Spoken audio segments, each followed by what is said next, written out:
They say you should save the best for last, so I'm glad I didn't save this one for the end. Now, to be fair, I like the shade of blue that we're getting from this ink, and the sheen on display, well, sometimes on display, is very well done. But it's the key performance indicators of this ink that really have me shaking my head. Oh, by the way, if you didn't look at the title or the thumbnail, we are talking about the next to last ink in the Kaweco journey, and that is Kaweco Royal Blue. Now, while this journey has given me a new appreciation for the pocketable sport line, it has also given me a pretty good look at the good, the bad, and the ugly of their ink line. On one side, you have Paradise Blue, a very nice turquoise with a good dry time consistency, shading, and flow. Then you have Ruby Red on the complete opposite end of the spectrum. I mean, there is nothing that can ever be done to convince me to use that ink. Now, the dry times here, I'm gonna be honest, they're consistently inconsistent, flow is not the best, and if this was gonna be a daily driver blue, it definitely falls short when it comes to water. I will give it some credit though. I mean, I really like the shade, and the lubrication seems on point, to the point that I'm not having to worry about hard starting when I use this ink. So now that I've put my feelings out there, let's go ahead and take a look at the ink so you can see if Royal Blue is right for you. Now today, we're bringing back the old ink blot style and taking a look at a little bit of abstraction. On the upper left, we actually have a spot on Royal Blue. Not too bold, and yet just the right amount of subdued hues. Moving into the mids, we start seeing a little bit of cobalt added into the mix. In some ways, it almost feels, like someone's just turning up the saturation dial in Resolve. What draws me into this ink, however, is what's on display in the center portion.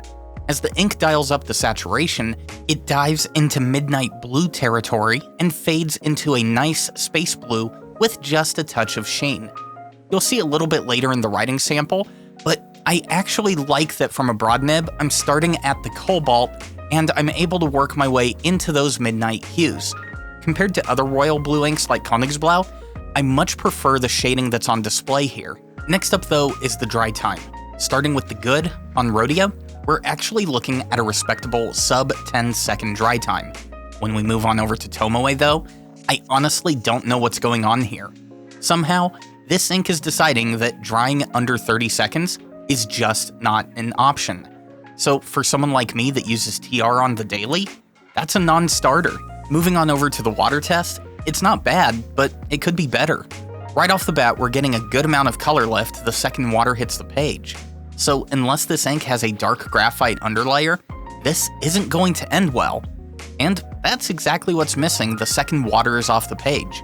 To be fair, there is still enough of an underlayer to make writing recoverable, but since the underlayer is a very faint showing of the primary color, trying to recover anything in a glare situation could be difficult. Now let's move back to the good though and take a look at this ink on paper, starting with Tomoe. Long and short of it, I like the dynamics that are on display here. Out of a broad-nibbed sport, we're starting in the cobalt mids and flexing all the way from standard royal to a subtle midnight. And somehow we even manage to touch on sheen every so often.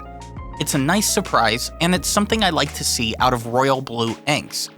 I still feel like Konigsblau performed better in this aspect, but I will go on record to say that I like this take on royal blue better than the Pelican version.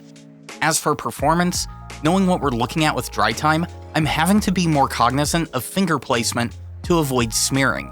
In some ways, that really makes for a worse writing experience, and the slower dry time is somewhat making up for the lower flow rate that I feel like I'm getting from this ink. That being said, if this ink had a much better flow rate and the same level of dry time, I wouldn't be shocked to see dry times over 1 minute, so there is some trade-off there. Before I get fixated on that though, let's take a look at how this ink performs on Rhodia. First impressions are that this is a much bolder cobalt, but, well, it just stays cobalt. That's not a bad thing by any means. Now, admittedly, I do miss the dynamic range that was on display over on TR, but if I was primarily a Rhodia writer, I wouldn't be disappointed by the color on display here. This paper though is where the flow issue really rears its head. I'm getting anywhere from 1 to 2 niblets of loss And if it wasn't for the lubrication, I would definitely be looking at a hard starting situation. So that's something to be mindful of if you are a faster writer and using thinner nib width to begin with. Even with how slow I tend to write, I don't think I would be having a good time out of a medium or fine with this ink. If you go into it knowing what the trade-offs are though, then this can still be a good blue ink to go with. I just think you have much better options in this color family and in this price range. And that's gonna do it for our look at Kaweco Royal Blue. If you like this video, hit that thumbs up button, subscribe to the channel if you haven't already, and if you have an extra $1 or $2 lying around every month and want to help support the channel, then click on that Patreon link down below.